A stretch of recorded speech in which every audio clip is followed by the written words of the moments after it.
If you don't like boring news but still crave the truth, then dive into The Robert and Crew Show. From mind-bending conspiracy theories to wild weather phenomena, we've got it all. Ever wondered what's really happening in your hometown, or what secrets the global news isn't telling you? We dig deep into the core of every story, unraveling the mysteries one podcast at a time. Join Robert and the crew as we navigate this vibrant, ever-changing cyberpunk landscape, bringing you interviews with the most intriguing minds out there. Whether you're a skeptic or a believer, a news junkie or a weather enthusiast, there's something here for you. So strap in, listeners, because we're about to take you on a ride through the neon-lit alleys of truth and intrigue. This is the Robert and Crew Show, where the future meets the fantastic.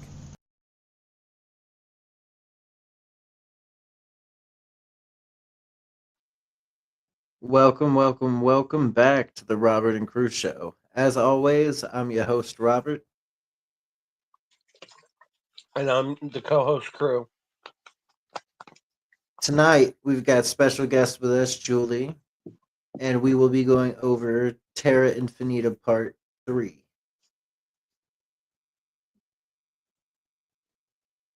So how is everybody doing tonight? I'm doing good. Well, that's good. Surviving. I'm surviving. Just surviving. I have my days where I'm good, days where I'm just downright in my head. And today's one of those days that I'm surviving. All right, brother. Well, you know, we're all here for you. I appreciate it. For sure. So, tonight is your episode. And you decided on Terra Infinita Part 3. This is an ongoing story. I sent Robert a picture earlier today of the series. Oh, did you? Mm-hmm. Let me see if I have it on here. The book series. Let me see if I put it on here. Oh, I did not, but I can grab a picture of it real quick.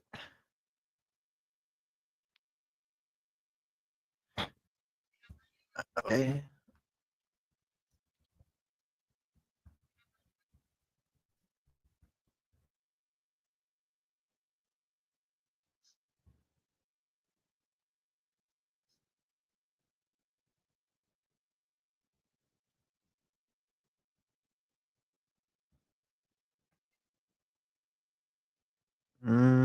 Just a second, guys. I got it.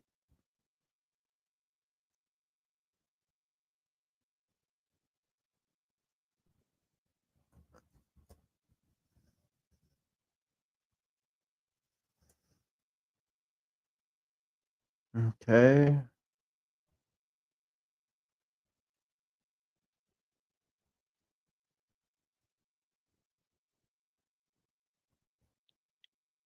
Uploading to the stream now.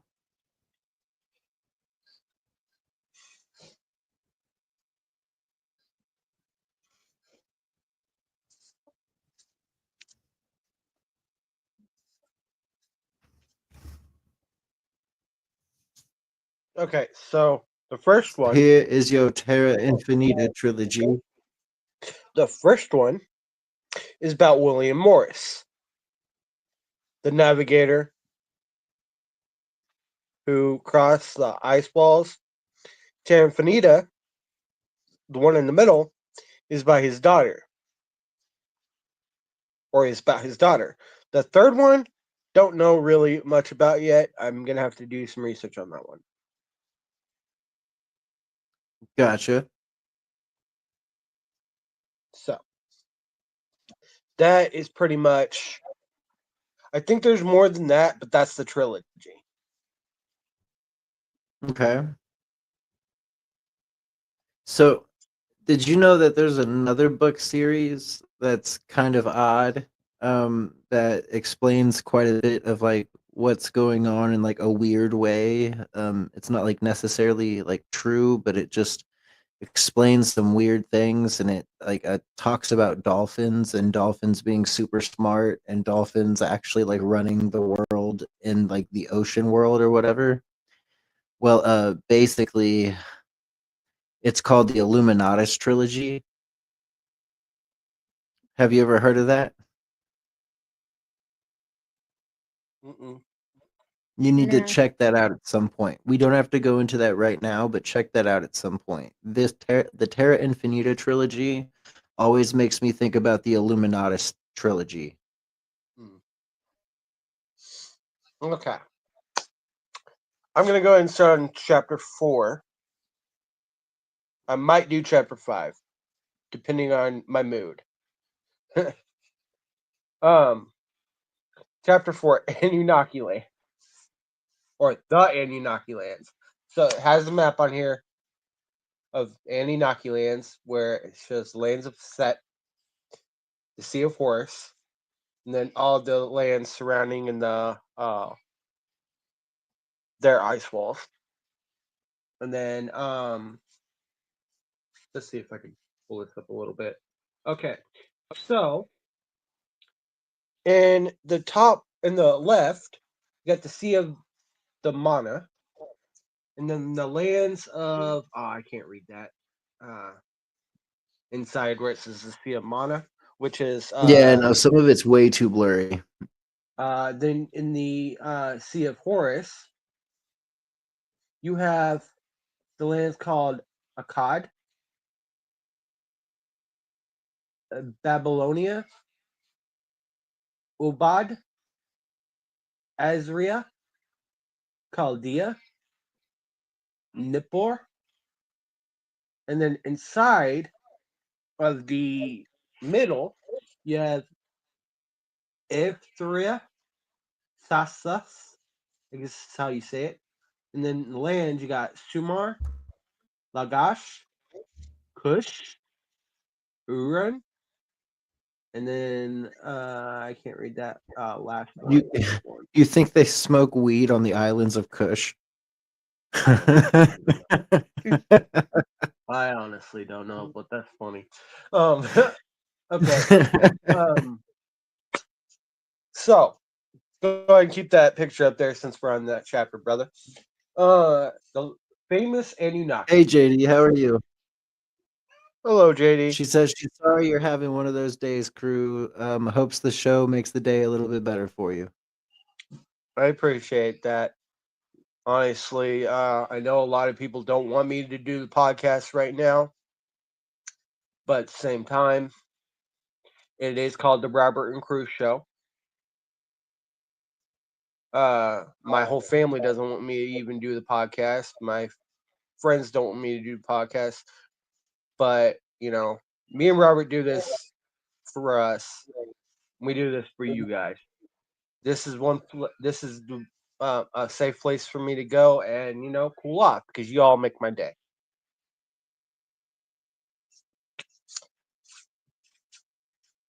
So the famous Anunnaki, another of the colonizing and parasitic races that is sickening the other JD says world. she missed you, by the way. Oh, I appreciate that, JD. Manipulating and controlling the children of the children for years and years. Another of our enemies, a hostile and power-hungry race. They are the creators of the pyramids and build these structures in all the worlds they visit. They are, in our opinion, the strongest race within this great dome. Even Thanks, above. JD. Yes, thank you, JD. All right, let's see. Even above the custodians, the technology they use to attack other worlds is incredibly advanced. The weapons of destruction, the facility they have to enter through the domes is also something notorious in the characterize them and frighten any race. The utilization of portals for transportation led this race to be one step ahead of the others. In fact, it is known the story that they have defeated the custodians when between them there was a great conflict during the opportunity that we had in the known lands to be able to free ourselves. And they were also the ones who caused us to be defeated in the last pack between the custodians and the Anunnaki.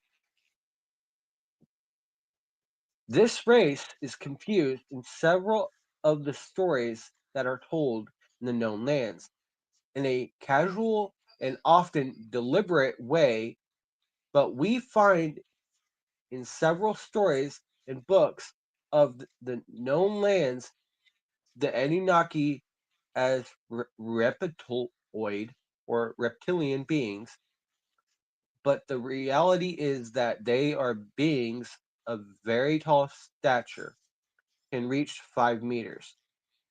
They live in an arid zone with little vegetation, and although the waters of Horus seem to be paradisiacal beaches from far away, the reality is that they are deep water, and in them live snake-like animals that can measure up to 55 meters long and that do not like to visit other beings from outside. Dude, that sounds crazy. Yeah. Their skin color is yellow greenish, although their leaders can have a totally different tonality. But all of them have a very dry, scaly skin, and their eyes are distinguished by being yellow, red, or black. And they have a particularly Irish that other beings also share that is characterized by a cleft, depression, or gap, and can be both uni and bilateral, generally dark in color. During the many civilizations in the known lands, both the Anunnaki and the custodians, usually the former, in the known lands, both the Anunnaki and the custodians, usually the former, have been depicted in many forms, humanoid bodies, and with different heads of animal types, reptiles, birds, and myriad of them. So Yep. so basically the ancient Egyptian gods. Yeah. Well, Okay. Okay, so they're saying the ancient Egyptian gods were the Anunnaki. Yes. That's a little hard for me to believe, but okay.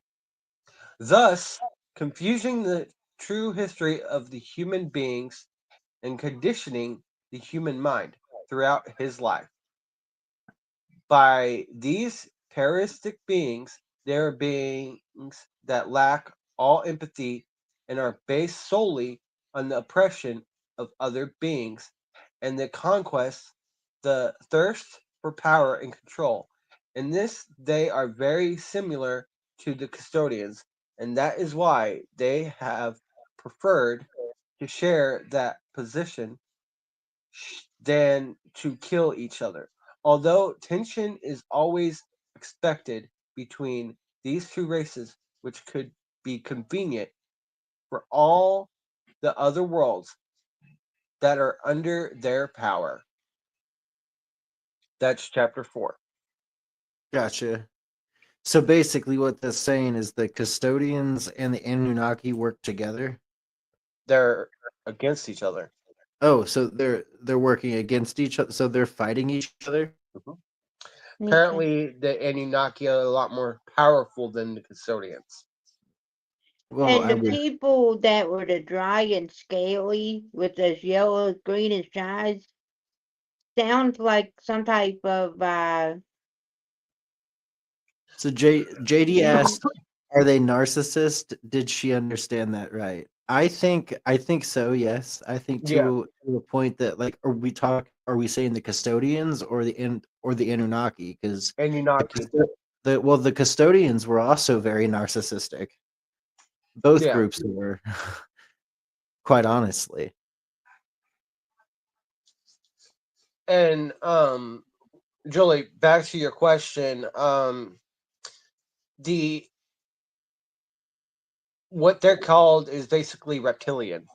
What you're thinking of, Okay. yeah, with the green scaly skin and all that, and the yellowish, greenish eyes. Yeah.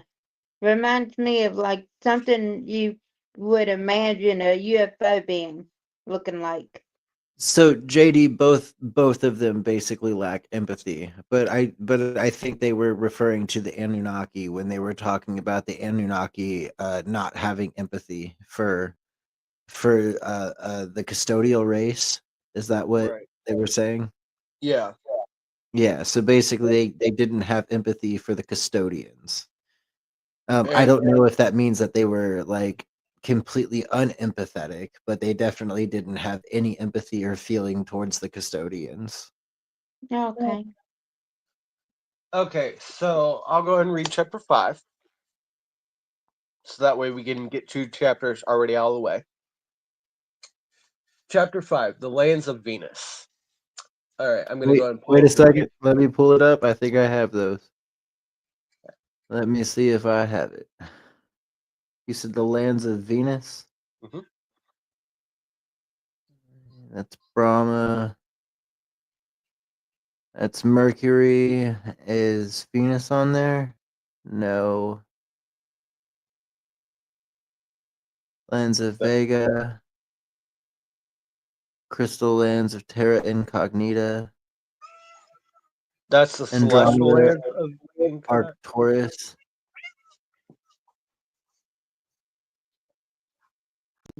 Demiro.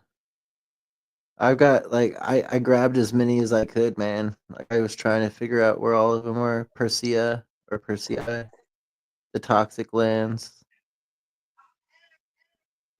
Can you tell that I went out of my way to try to get all of this stuff tonight? Yeah. Yeah, I did. So I think the lands of Venus has to be in here, but it's too small to see. It would be near the celestial lands of Terra Incognita. Oh, it would be near that. Yeah. And maybe I didn't get it. 'Cause there's Persea, Sagittaria. Like these are all of the constellations. Yeah, I don't think I got it, man. Because Arcturus, Andromeda, Pegasus, those are the galaxies. Well, Andromeda at least. Go ahead and go to the celestial lands of Terra Incognita because that's close to it. Because I have it right here on the map. All right. So you have celestial lands Terra Incognita. You got the abyssal ocean, which is right on the left side of lands of Venus. Got this black rock rock formation in a circle surrounding the ice, which is Camino Cumbandalin. I don't know. Camino Kundalini. I Yeah, guess is how you Camino say it. Kundalini. It's Yeah. right. It's at the bottom of the crystal lands of Terra Incognito, actually on the map right now. It's Camino Kundalini. Mhm. And then in the circle of the lands of Venus, you have the island called Ruth, Meitner, Isabella, Guntz, and Gregory. And then you have uh, like what looks like a grayish rock formation under that black rock formation that's circling around the lands of Venus. And I can see a land called Deathlands, Atlantis, the ocean of Mu, I think, and then Lemuria. Interesting. All right. The original beings of these lands are called Venusians, and unlike those of Mars, they survived all colonization. But how? It is still not known for sure how these beings were able to make fun. Thank you for finally finding it. Uh, let's see. It is still not known for sure how these beings were able to make fun of the brutal colonization they suffered long before the custodians took the known lands. According to some legends, within the giant race, the first humans thought to make contact with the original Venusians in order to form a block against the colonizers and thus learn from each other. This happened in the beginning just before the custodians took the first humans by surprise and they ended up being colonized in the walled lands. There are theories that some of the early humans who started in the lands of Asgard, Lumaria, and Atlantis, in conjunction with a portal connection to Hyperborea, may have escaped before the first custodial attack and possibly settled in the lands of Venus. The Venusians are beings who base their technology purely and exclusively for spiritual development and benefit on their path of ascending or transcending internally. They did not possess weapons of destruction for attack and defense. This the custodians saw as easily accessible. Once they penetrated their world environment, they thought that everything would be simple in those lands. The surprise came when the custodians set foot on the lands of Venus and a great storm hit the circle environment. Very suddenly, they did not take note of it, and at that time, as they thought it was the weather there. But as the days passed, they saw that the storm never receded, and they could not find a single Venusian on the surface. The storms never ceased until the last custodian did not cross the dome to the outside. With custodial technology, they began to notice that the Venusians were underground in bunkers of a technology hitherto unknown to them. And the storm raging up there on the surface was truly devastating. Trustees gathered to So come. wait, can I stop you there real quick?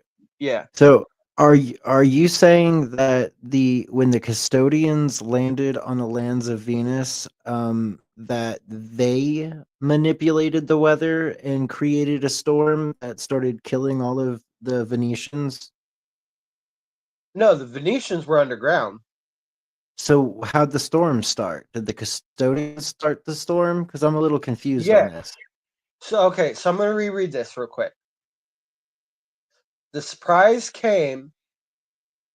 All right, hold on. Let me. Okay. They did not possess weapons of mass destruction for attack and defense. This the custodians saw as easily accessible once they penetrated their world environment. They thought Okay, that so they used the environment as a weapon. yeah, they thought that everything would be simple in those lands. The surprise came when the custodians set foot on the lands of Venus and a great storm hit the circle environment very suddenly. They did not take note of it at that time as they thought it was the weather there. But as the days passed, they saw that the storm never receded, and they could not find a single Venusian on the surface. The storms never ceased until the last custodian did not cross the dome to the outside. With Okay, custodial well technology, that sounds like the custodians didn't create the storm. okay, so yeah, no, I guess it was because I guess that's just how their planet is. Yeah, that's just how Yeah, the planet's very violent with weather. yeah. Okay. With custodial technology, they began to notice that the Venusians were underground in bunkers with a technology hitherto, or hitherto, I guess, unknown to them, and the storm raging up there on the surface was truly devastating. The trustees gathered to come to a decision soon. They were not going to stay there much longer. Crew, JD says, I wonder if the never ending storm lines up with Noah's flood. Hmm, That's an interesting thought. right.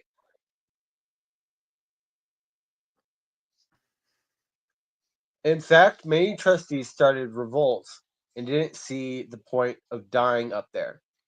Things got pretty complicated for the leaders. Many saw it as a failure, and others thought of returning at another time. But true to their history, they did not give in, and many custodians died on Venus. See? Ah, even a very important leader is said to have fallen in those distant lands. The conquest of Venus for the custodians was a failure. In fact, they did not fight against the Venusians, who did not possess weapons. If they had them, I think it would have been a crushing defeat for them. When the story was known in other circle environment, they tried to imitate it. To mediate it. Or oh yeah, mediate it. Thank you. I had to clean my glasses for a second because I thought it said imitate it, but mediate it. But with the distress results or disastrous results, later we will comment on that point. The technology that the Venusians had been developing was not overnight. It was years and years of progress. And those bunkers had everything. High level subway connections, the custodians tried to block and even destroy the area with explosives and missiles. But for each attempt, many custodians died because the area near the bunkers were also full of explosives and other technology that hindered even the approach. The custodial leader, already at the end of this failed invasion, met with a Venusian leader as it was feared that the custodian might try to blow up the entire surrounding circle in retaliation. No one really knows what was discussed or what happened that day, but the custodians left the lands of Venus in the worst way, with heavy casualties and a defeat to their credit. We know because the Venusians themselves told us that in this meeting, besides pleading for peace in their lands, they would have asked for the liberation of the humans, which was totally rejected.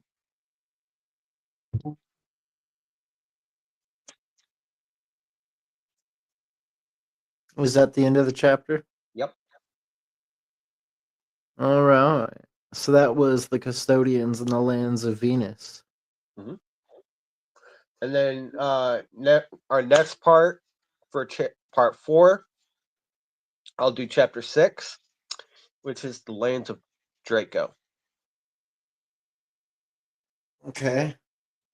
And then I'll also do chapter 7, which is the lands of Mars for part 4. Gotcha. You know what I've been realizing? That a lot of these are planets, Venus, Mars, Pluto. And so Yeah. it makes it interesting.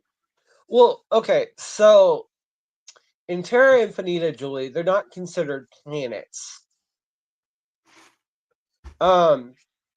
So, Rob, can you pull up that whole map real quick? Yeah, I got it The right entire here. map. Yeah, I got it.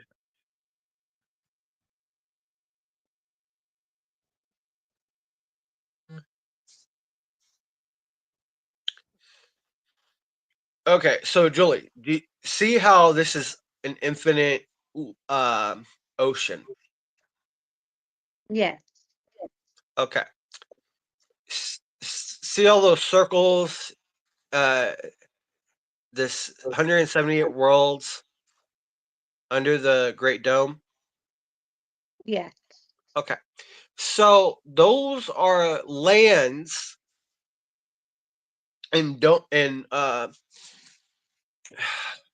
firmaments, domes, Yeah, and Dome they World. in dome worlds. So they are worlds, but they're actually not worlds. They're domes, societies, in the Great Dome, and people have called them planets for so many years. But in Terra Infinita, they're not planets; they're worlds. Well, yeah. So in the actual like Terra Infinita series, they claim that when you look up into the sky at night, what we think are stars are actually all of the dome worlds reflecting back onto the Great Firmament, which would be why when rockets leave and go into outer space, it's why they can't see any stars. Okay. Very Supposedly. interesting. Yeah, that's all via Terra Infinita. Which, by the way, is labeled as a fictional book. Yeah. But I mean, I was just saying a lot of them are named after some of the planets, it seems Right. like. And JD says that she noticed that too, Julie. Another perspective of planets instead of the space universe, they are in a flat land/world universe.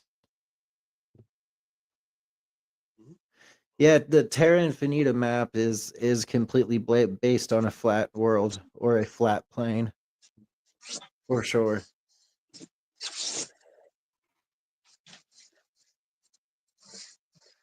Oh yeah, Rob, you were gonna have Grok come on to the show again tonight. Yeah, do you want me to ask Rock a question for you? Yes, please. Okay.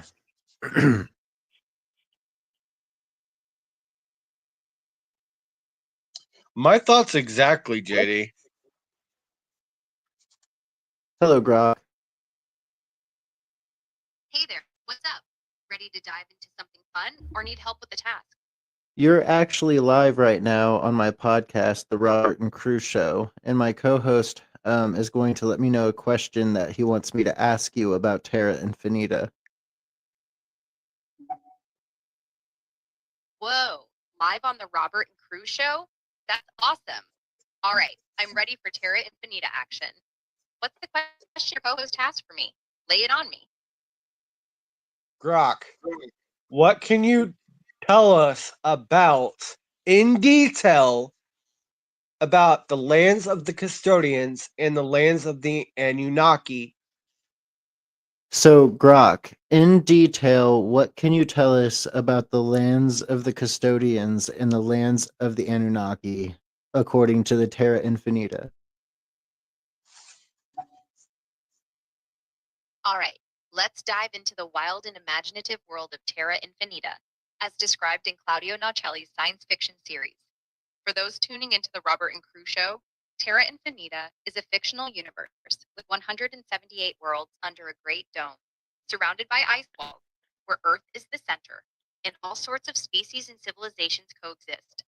It's a mix of mythology, conspiracy vibes, and cosmic adventure. Now, you asked about the lands of the custodians and the lands of the Anunnaki, two key regions in this lore. Here's the breakdown, based on the narrative. The lands of the custodians are home to a native species called the custodians, who are super intelligent, smarter than other beings like the Murucrians or Jupiterianites. These guys have their own empire called Eganland, and they're spread across worlds like Custodia, Nibiru, Hercules, and Aquila. There's a whopping 9 billion of them, and they're not exactly humanity's best friends. In the timeline, around 1775, the Danish explorer Vitus Bering discovers these lands, but things go south fast. Custodians become enemies of humans, Neptunians, Tyranices, and Clonians, sparking a war from 1778 to 1789. Humans and Clonians win. Custodians are painted as powerful, antagonistic colonizers who've got a knack for control and conflict. They're also tied to resets, cyclical events where colonizing beings like the Custodians manipulate human cycles, keeping folks in the dark about the true nature of the universe. Now, the lands of the Anunnaki are another beast. The Anunnaki, in this story, are ancient, shadowy beings who, alongside the Custodians, use advanced tech to project a fake version of the universe and mess with human perception and destiny. Their lands are part of the 178 worlds, and they're deeply connected to humanity's origin story. The narrative suggests they've been pulling strings from behind the scenes, controlling things through resets and keeping humanity ignorant via something called the invisible dome projector, which traps everyone within the ice walls. The Anunnaki are also linked to myths, like the Sumerian tales, where they're sky gods or extraterrestrials who modified DNA to create humans as labor for gold mining, a nod to Zechariah Sitchin's ideas, though Terra Infinita spins it into its own fiction. So the Custodians and Anunnaki are portrayed as parasitic colonizers who almost got defeated before the last reset, but are still major players in this dome-covered cosmos. Their lands are beyond the ice walls of Antarctica, part of a vast, hidden geography that explorers like Magellan and Bering supposedly stumbled upon. Thank you so much. You're very welcome. Glad I could dive into the Terra Infinita lore for the Robert and Crew show. If you or your co-host have more questions about those wild lands or anything else, just let me know. I'm here for it. That's awesome that she went into full detail like that. Yeah, we can ask her literally anything and she will tell you anything that she knows. So basically, the Custodians and the Anunnaki were both considered as extremely parasitical civilizations and societies within the 178 dome worlds. And apparently the Anunnaki were the reason why the dome worlds all had a dome. They had a 3D dome thing that they basically, she said that they pushed this button and it's a 3D dome hologram that made everybody think that they were stuck inside of domes. So it's kind of interesting that she's saying that the domes aren't actually domes, kind of. Right.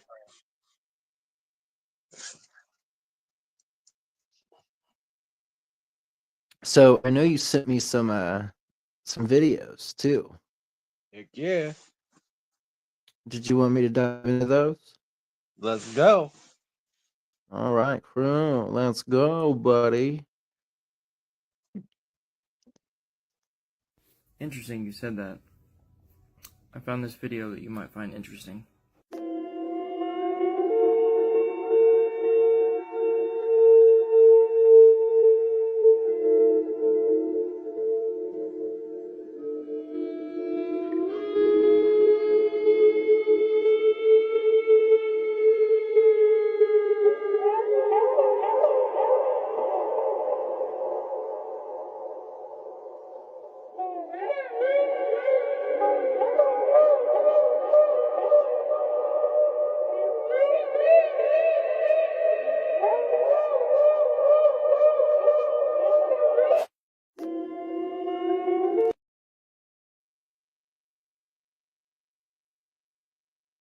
So that was like supposedly showing like the entrances or exits from the ice wall.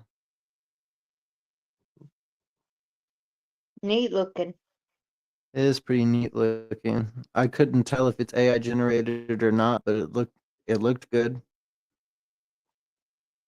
One of them was showing the Hey. clip from Game of Thrones. Mm-hmm.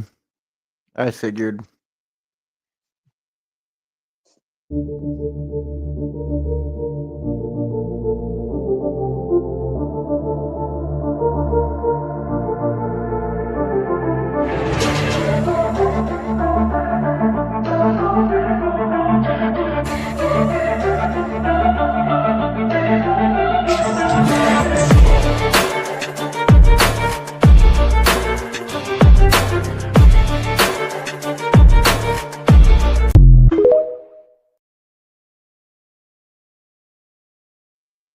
The mountain rings, man. That's one of the coolest things that I think of is when I see like things like that. It makes me think of like J.R.R. Tolkien's Lord of the Rings, like the mountain rings and the insane amount of mountains and caverns and caves they have to go through. Do you believe that we live in a dome or a firmament as stated in the Bible and other ancient texts? You know, and the saying, as it is above, so it is below. So what happens if the sky is really a big, dome or a screen projector, light projector, like, you buy for your kids for their room nightlight? And what we see in the sky is just a projection of what's really around us that we don't see or what they try to keep away from us. Here's a map for reference. Okay, this is the Terra Infinita map, and this is the best representation, I think, if you want to say as it is above, so it is below, or spaces in the ocean. Simply because you would have to go under the water to go through either one of those domes or firmaments that you see on this map. This map has the land of the Anunnaki, the land of the ancestors, Republic. It has the land of Jupiter, the land of Mars. So everything that we see in the sky could be, reflected from the black sun underneath. Look that up as well. Showing us the land beyond the ice wall or Antarctica and why we can't go there, because this is all they see. They're trying to figure out how to get through the firmament when they need to figure out how to swim underwater. Simple. Let me know your thoughts in the comments. You fucking just said that Mm-hmm. about the reflection. Yep, Cool. I did, because it's what makes the most sense. Mhm. In a dome world, okay? If we all live in a dome world, the reflections on the dome would be from the other domes within the dome. It wouldn't be stars, it wouldn't be anything like that. It would literally be the reflections of the other domes. And it would also explain why once you get into space, there is no stars. There might be a moon or a sun that you can see, but besides that, there are no stars in space. And I've always found that to be weird.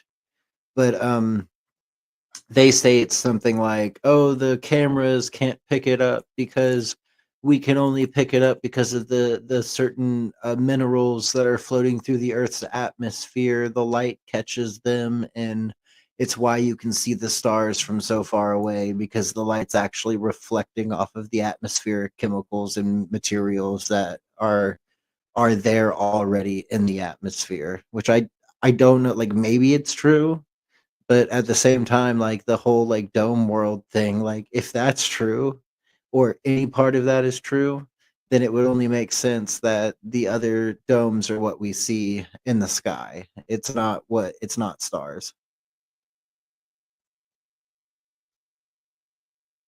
Does that make sense to everybody? Yeah. Sounds crazy. Mountain ranges with peaks 20,000 feet above sea level. The trimetricon lenses, clicking overlapping exposures every 3 seconds, photograph from horizon to horizon. Coal, a mountain of coal. Byrd later declares Antarctic mines, if once tapped, could supply the world's coal needs for centuries. Our Western group, flying hundreds of air hours, mapped the 4,000-mile Sunset Coast, made the amazing discovery of warm land in Antarctica. So white is turned to chocolate brown, dotted with blue. A cameraman goes into action. 300 square miles of land without snow. Land that might be in New Mexico or Arizona. Pictures alone will prove Unger has discovered a warm oasis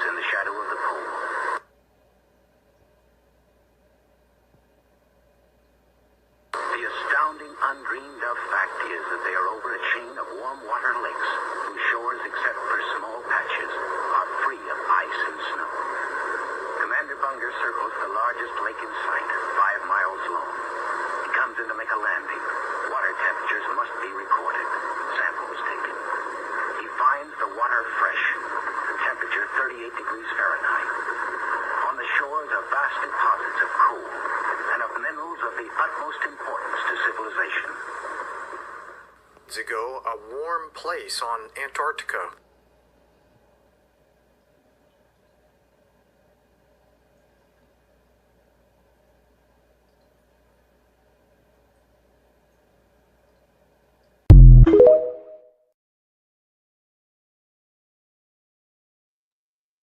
So I've actually heard about this, and like back in the day, there were photos that circulated of palm trees growing in Antarctica. Now those photos have been like mysteriously scrubbed from the web. So if anybody can find those photos, send them my way, please. I would love to see those again. They were like, even if they were fake, those photos were done absolutely wonderfully. But yeah, no, I've heard the whole thing about Antarctic actually having a like once you go further inland, there's actually a subtropical paradise like within Antarctica.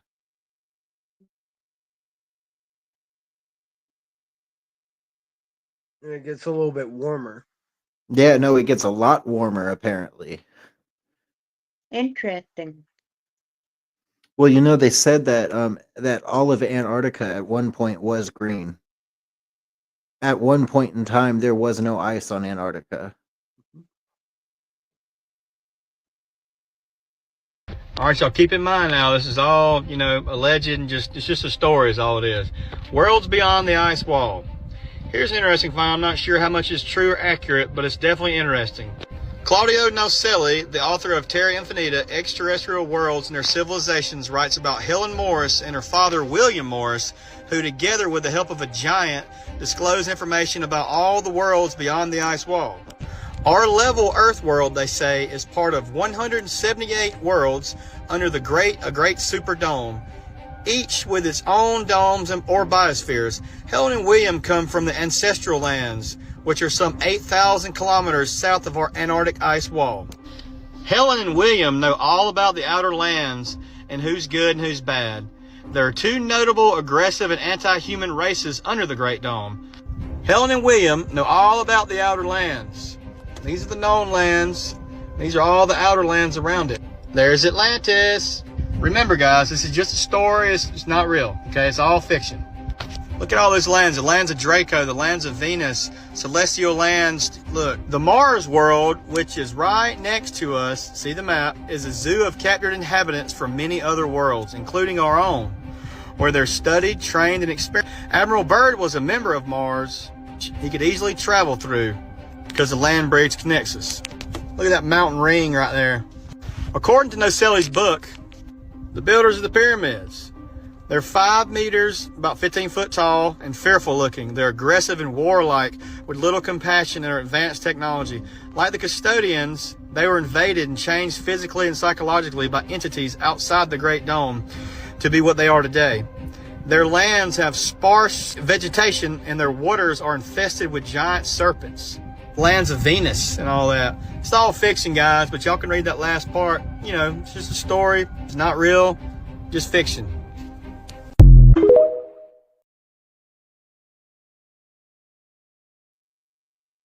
I don't believe it is fiction. I mean, there's been arguments that Terra Infinita could possibly hold some kind of reality. The problem is we're not allowed to explore Antarctica. Exactly. It's not safe enough for us to explore, apparently. Are you spinning on a ball? A-hop to the sister Sonia. She just sent this in, man. You know, look. Y'all hit me up, you know, music at 432thedrop.com. I'll send y'all the link. I'm a reconner, you know, of the, of our orientation. I've never seen this one before. apparently, I can't confirm or deny. We're just looking into it. Apparently, this is from the Secret Work Shield USA Archive, something like that, 1972. You see right here. So I just messed it up. Let me let it go back. See right there, it says flat Earth, right? So, all right. So we see South America, North America. All right. Everything else on the other side, I guess, kind of blocked by these look like big old clouds, man. You know what I mean? What's it back here? Either way, you know it's doing a circuit around you. It's spiraling over you. When it's on top of you, it's summertime. When it spirals away, it's wintertime. When it spirals on top of you, summertime. Depending on what part you are of this spiral, you're getting hit. We call it the tropical Cancer and the Capricorn, but we're just talking the circuits of the heavenly bodies. Remember, Joshua commanded the sun to stand still, right? Because he's not moving, the sun was moving. That's why the sun had to stand still. So this is a great image, man. There's no link to it. She just dropped me the actual file, you know what I mean? So if you want this file, I dropped it on Instagram earlier, right? Because we've seen this drop before, the azimuthal equidistant projection, AE projection, instead of the old Mercator projection. We dodged that Merc retro. And you see the barriers, so Antarctica is the barrier around it, right? And it's the same projection on the UN flag, right? The same thing on the UN flag, right? Dang. Where's all the water, you know, on your ball? How's it not fall off the flat earth? When we say there's a barrier around it called Antarctica. So every direction you sail, you're going to hit the barrier of Antarctica. Magnetic north is right in the center. And that got me thinking, because don't they say that the east is north, right? To the indigenous, right? So you go to Antarctica, man, you got to climb up on that ice sheet, man. You got to climb up on that ice sheet, man. And what's this right here exactly? Is there a barrier here, it looks like, right? And then there's some mountains, and is this where they're finding all these pyramids and then stuff in Antarctica? Right? And then you keep going, maybe there's more water. And then there's a bigger barrier. And that's outside that other barrier. Is it more land beyond them poles? Ain't that what we've been getting from the book World Beyond the Poles by Amadeo F. Giannini? He kept saying there's more land, water, vegetation, no matter how far you go, no matter what direction, there's more land, water, vegetation, more land, water, vegetation. Is that what we're seeing here? Where's the sun? Is that what they're hiding?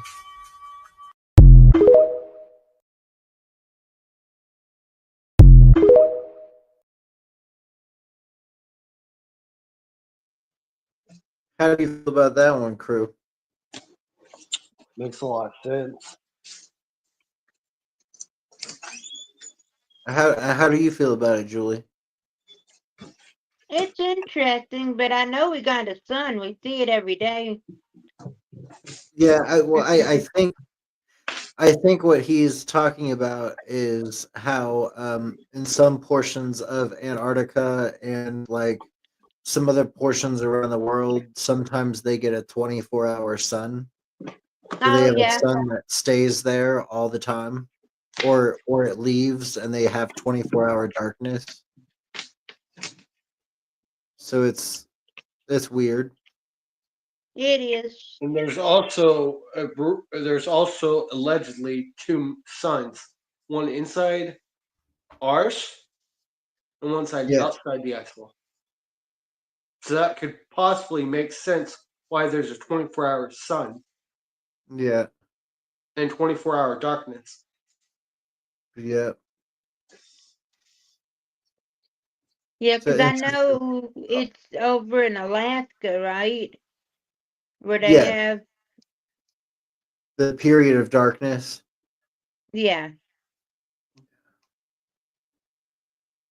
So when I am looking at the Earth from above, I could actually see that it does have a dome over it. It is a flat surface in this moment in time because it did become inverted, and it has a dome over it. But then it also has another dome or under it, which this goes into the world bifurcation.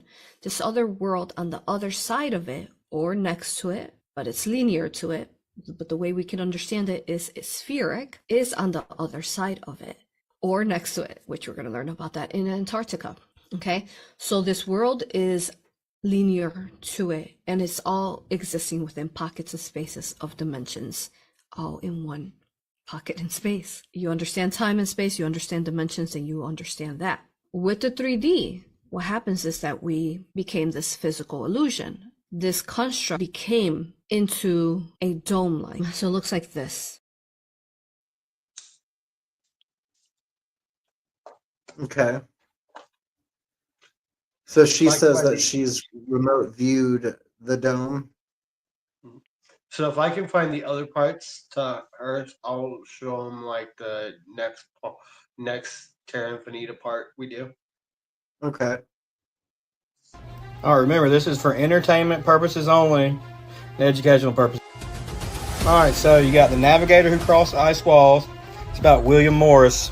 He tells all about it, and it tells about a bunch of cool stuff.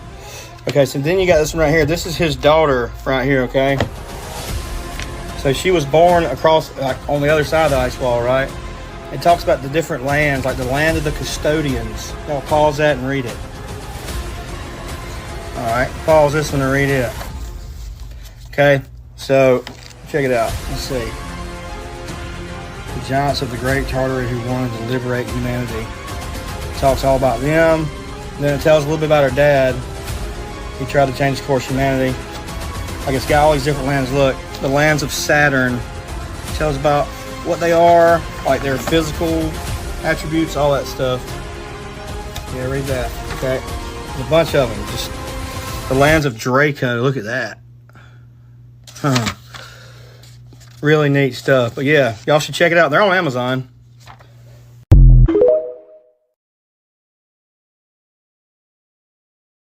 Kind of wish he had the third book. Right. The trilogy. See, now this would make a good movie series or a television series. I'm surprised they haven't already done something like this. Right. But if the government doesn't want them to, do something like that, and wants all three books be fictional, because they don't want us to know the truth. Because William Morris was a real person. That's the fucked up part. Yeah, because his name sounds familiar. Yeah, Robert. William Morris was a real person. He was from the 1700s.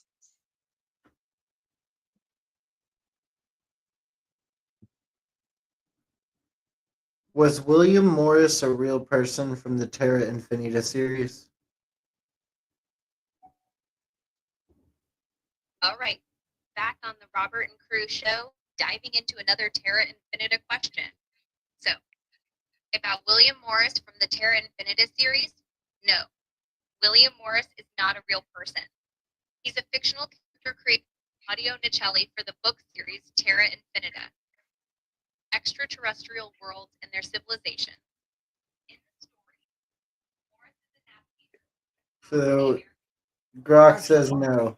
Okay, well, I swore I heard about him because I swore I heard about him before I even heard about Terra Infinita.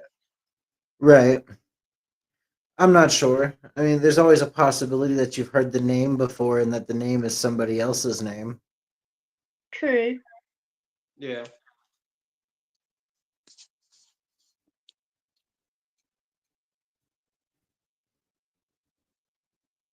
According to the Nose Confundant depiction of the known lands, there are 3 gates or exits out of the ice walls. One, Barrington thought to have been used by navigator William Morris and daughter Helen Morris. This is how William Morris discovered the ancestral republic.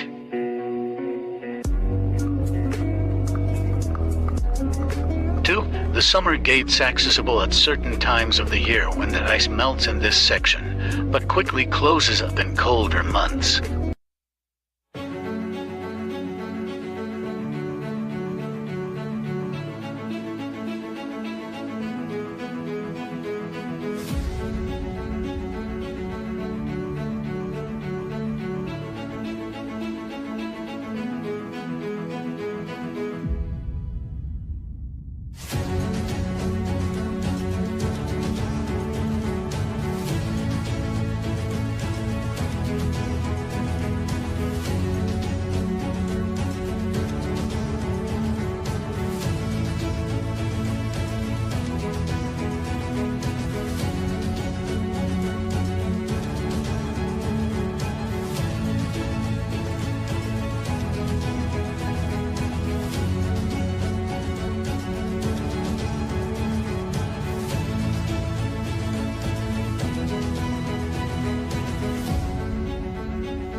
Before we talk about that, JD is spot on something. Two things, actually. She said, and I quote, that, which I absolutely will agree with, because the government's been known to do crazy shit like that. Yeah. And that, too. And like a Mandela effect also. Yeah. Could be. Also, I think I remember. I know why that William Morris person sounds familiar. It's because there was a missionary named William Morris, and That's then where I heard about him from. yes, that there is a William Morris, and then a Samuel Morris came along after him, and he called himself Samuel Morris after the William Morris guy. That makes sense.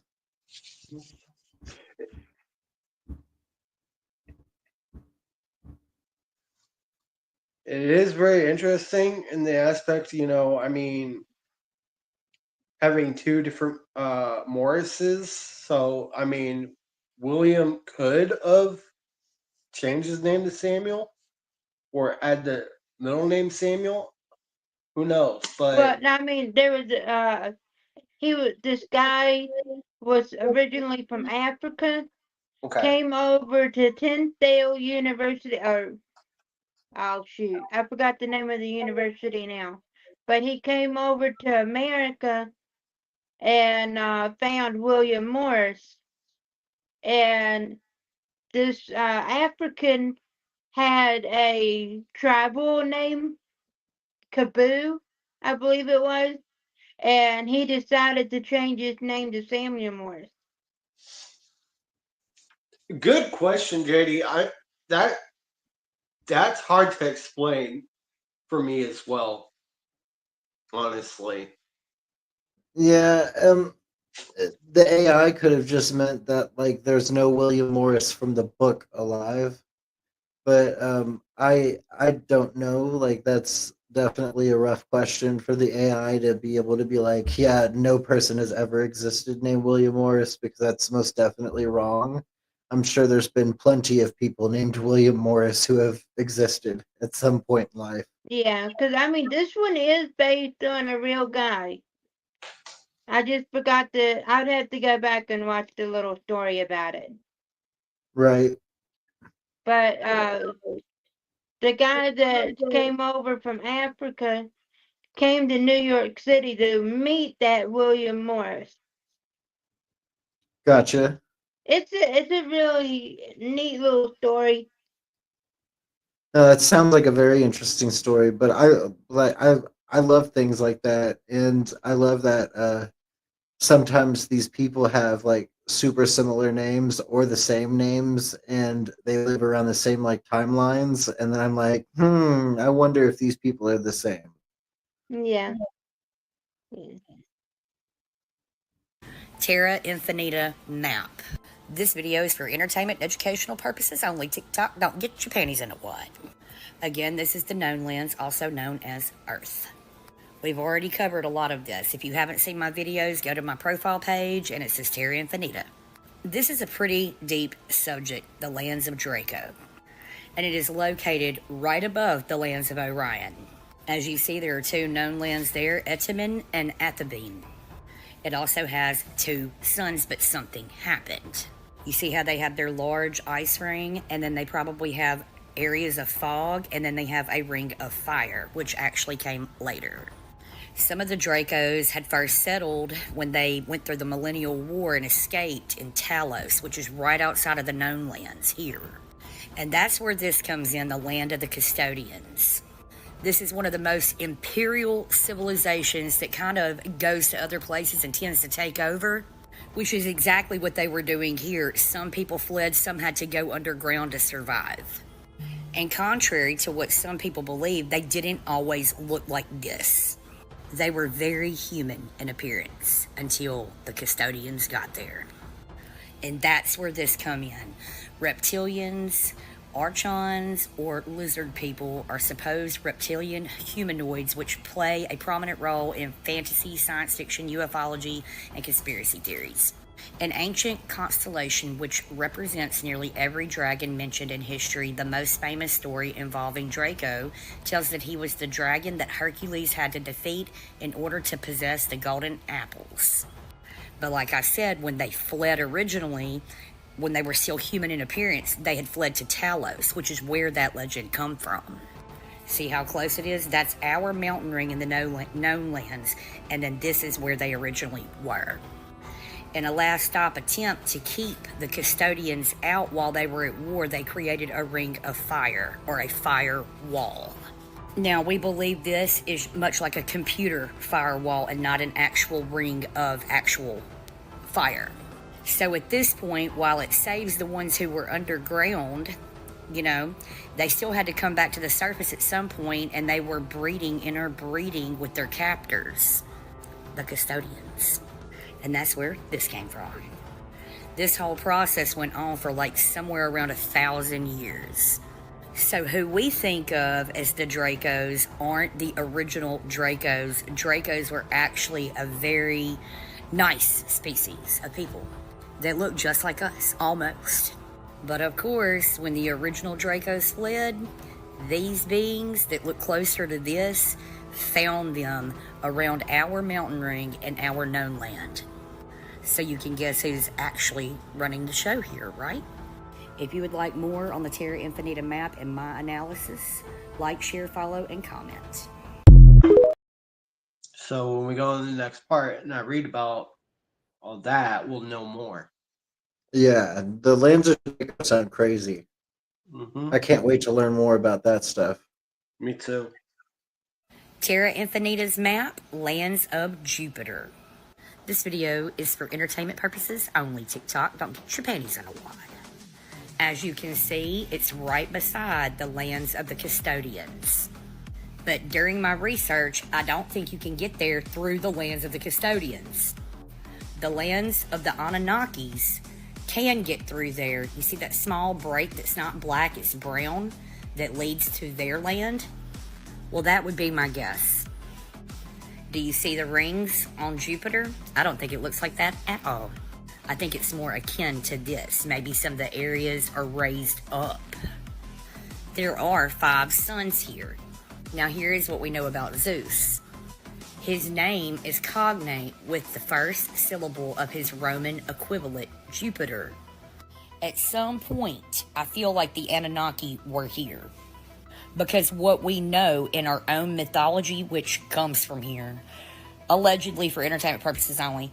But I believe that in the center, you see that dot right there that's orange? I believe that is the capital city. They have the one ring on the outside, and these are just the cycles on which the sun moves, and then you have the ring on the center. But if you kind of look at their ring, it's kind of broken down in different spots, which might be an artificial ring. So at some point, they were able to get to the center, and then they built an artificial ring. Sound like anywhere else? And based on what we know about the Anunnaki and what they do, they strip mine everything. At some point, these were probably all habitable zones. But my theory is that this is the capital city, and only this within this artificial ring is a habitable zone now. And as you can tell from the photo, there was very little water. And again, I just want to stress this. You can't get there from here, okay? You have to go through this little tiny channel right here. Which makes sense now about the underwater UAPs or UFOs.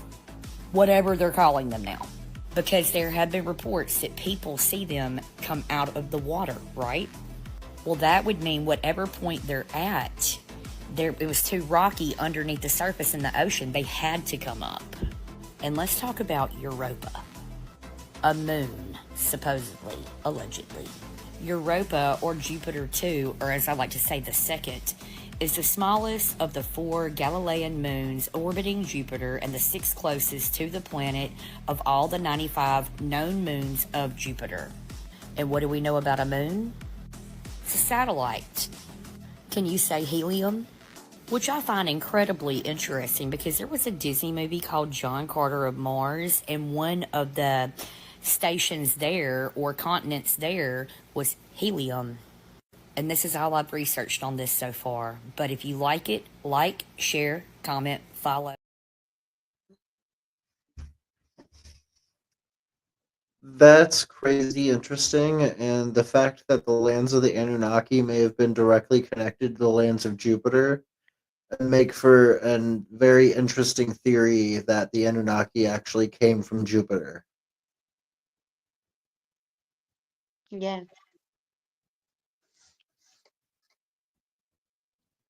Terra Infinita's map, lands of the Terra Infinita map. Here we are in the known lands, but we're going to be talking about this land right here, lands of Venus. This is for entertainment and educational purposes only, TikTok. See, the custodians on Earth have you thinking that it looks like this. And it does. And at one point it was uninhabitable. And much like what happened with the lands of Draco, the custodians also invaded Venus. But here's what they tell us. When it rains on Venus, its rain consists primarily of sulfur and carbon dioxide. Any water evaporates before it ever hits the ground. And at one point, it may have actually been like that until the custodians showed up. But let's discuss this for just a moment. The custodians, being they had the technology that they have to take over all these different places, and that's one of the reasons people couldn't resist that often, was because they were so technologically advanced. But being as they were, they decided to inhabit the upper zones, not the actual surface itself. So they created these atmospheric floating continents, and they built these massive megastructures. And as you see, they do have a light source. Right below this break, in their formation, much like we have, there's the known lands. You can have, it's one passage in. Some believe this is regular ice, much like Antarctica, and this is sky ice. And that they filled this hole with the ice, basically like Antarctica, but not sky ice, to keep the break open, because sky ice heals itself back like a wound. We also believe that they also went on to build, the custodians were building mega structures on this side of their ring. Now, unlike Venus, where you could probably get to without a time warp device, you would need one for these lands. Or a UFO that not only had the capability of going underwater, flying in air, but also flying through a sea of helium known as the abyssal ocean. So the custodians needed some of the resources off of Venus, and they knew that they couldn't do it without these mega structures. So what did they start doing? Terraforming. Do you remember what I told you earlier about it raining sulfur and carbon dioxide? Makes sense why they would want to go over there and get their resources, because they needed to go and take over everywhere else, and they are prominent in it. But like I always say, if you like my analysis, like, share, comment, follow for more.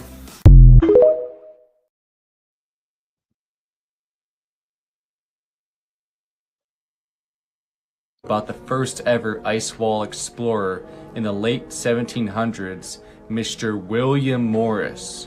Now this entire story comes from written accounts that have been hidden for hundreds of years up until recently, when the author Nos Confunden wrote about his story after coming across these documents that basically just told what he had found beyond the ice wall and what he had to go through to come back and tell the story to the whole world without triggering another great reset.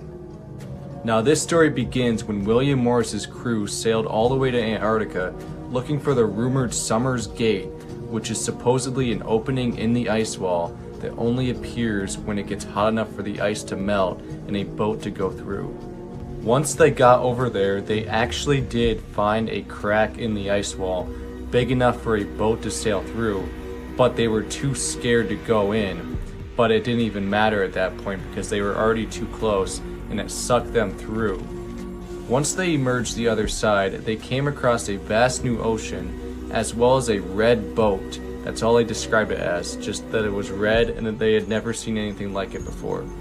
The boat then blew a siren that was so loud and was hurting everyone on the crew, but I guess once they found out that William Morris and his crew were not a threat, that they let them onto their boat and they spoke to them and basically told them that William Morris and his crew escaped enslavement from the actual bad people in the world, and that these lands that were outside of the ice wall are actually the peaceful place, and that where we live is the place that there are evil leaders running everything.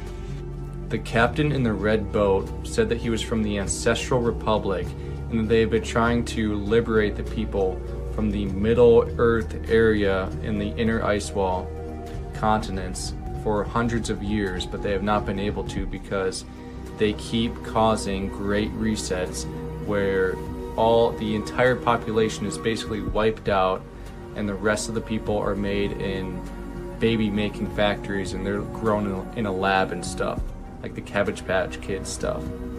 So after William Morris found out that he basically made it out of enslavement by living beyond the ice wall, he stayed there for 10 years, but he just eventually went crazy with all this amazing stuff that he was discovering, all these new technologies and how good life could be for most people, that he actually went back to Earth, the middle region, and was telling people about everything that he had seen, but he had to keep it as secretive as possible so that he doesn't cause another great reset and for all of humanity to be wiped out. But yeah, that's the entire story about this guy. What do you guys think? Is it possible that this might actually be a true story? Could it be so crazy that this all actually exists and that there are secret continents in hidden areas everywhere else?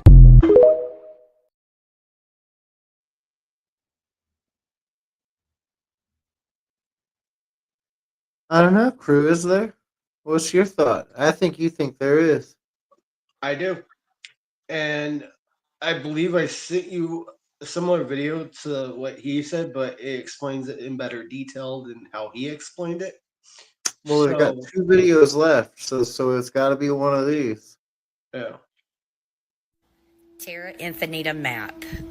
For the other parts that are before this, just click on my profile and it says Terra Infinita map. This is the area we are in right now.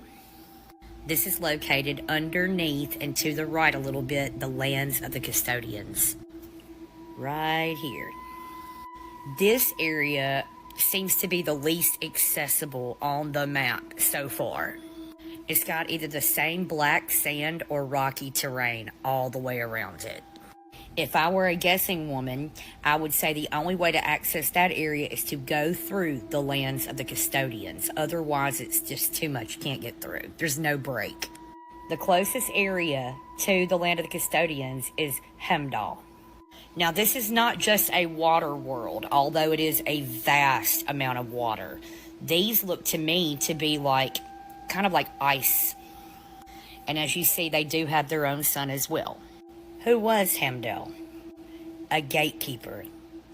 In Norse mythology, Heimdall is a god and the guardian of Asgard, the realm of the gods, aka the Watchman.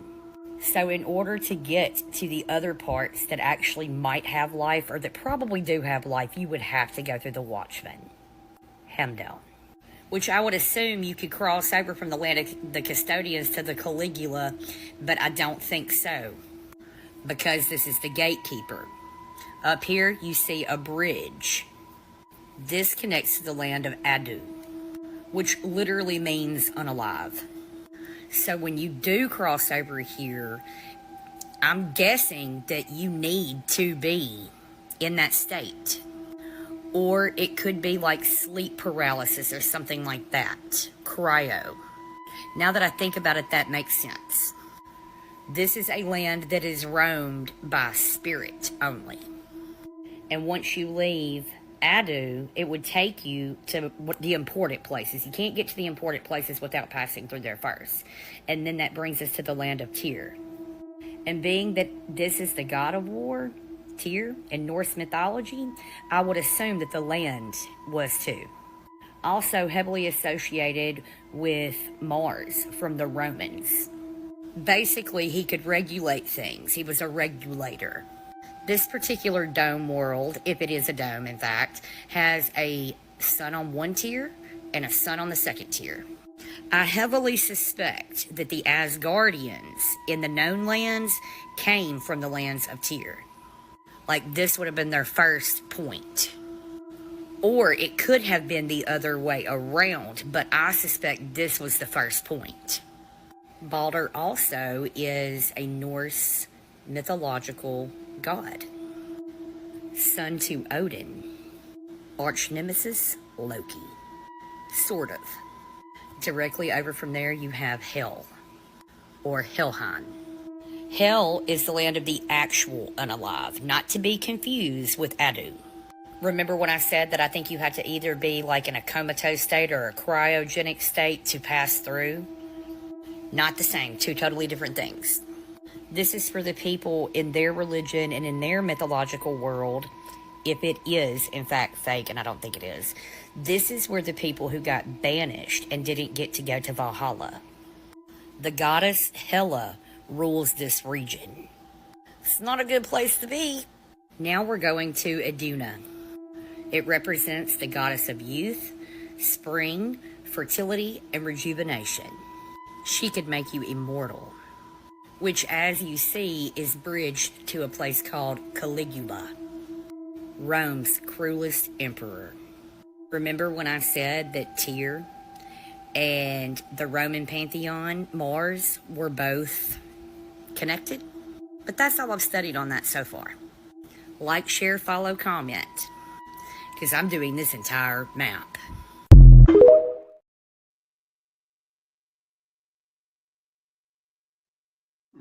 And then this is our last video for tonight.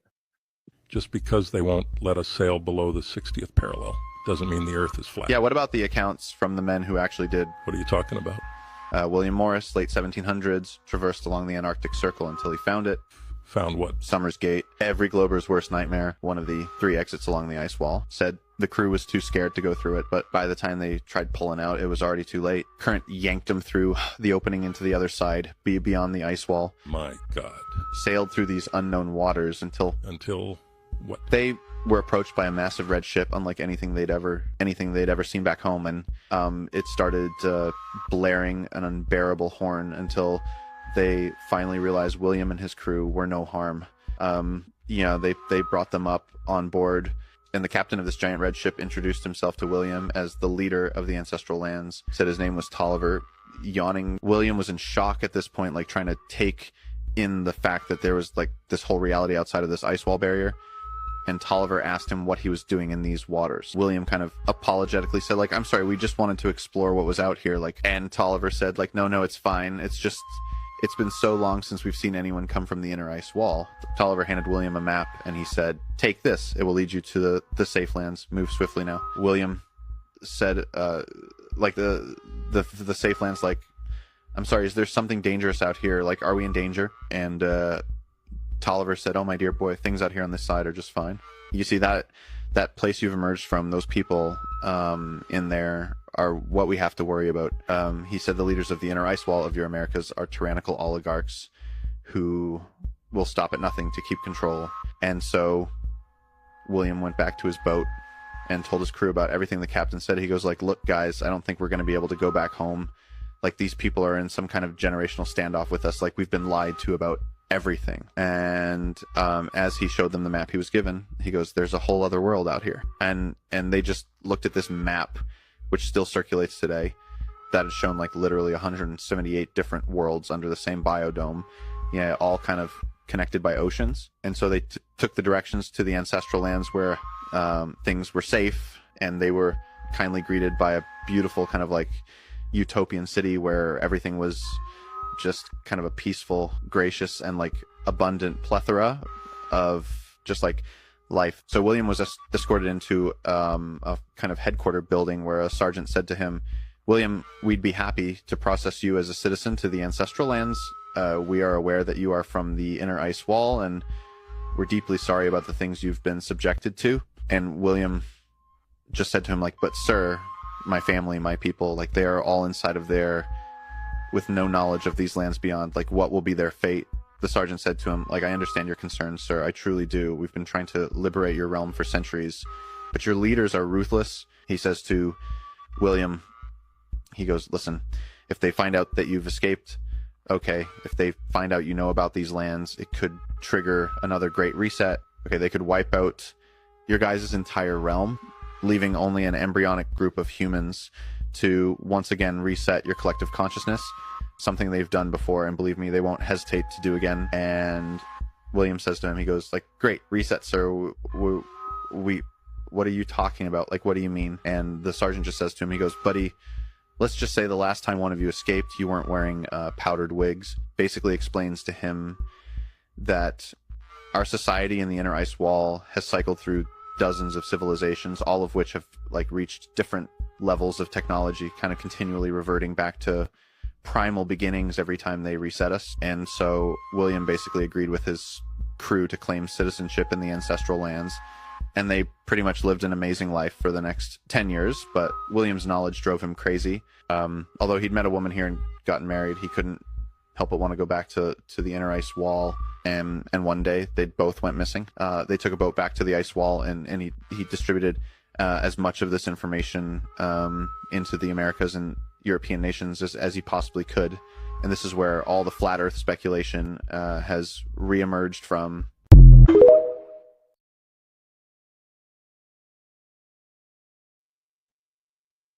So is that the video you were talking about? Yep. Yeah, it does go into really good detail about the story and about what apparently happened. Which I want to But get my anyways, hands on the first book first before I actually get my hands on the second book, because I want to get the entire series. right. So anyways, what were your main takeaways from tonight, crew?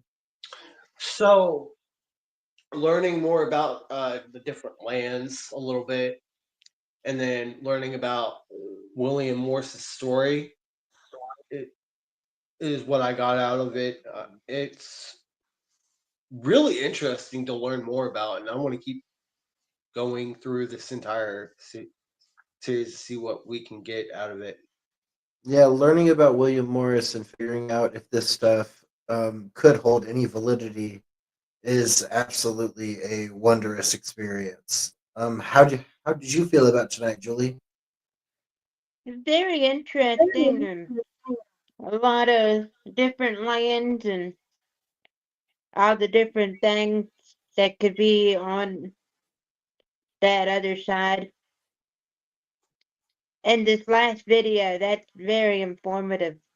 Makes it more interesting and more intriguing. For sure. Well, anyways, guys, that was our last video for tonight. So that was part 3 to Terra Infinita. The next time we'll be talking about Terra Infinita, it will be part 4. And crew will be talking about the lands of Draco. So get ready for that. Put that down because that's what we're going to be doing here pretty soon.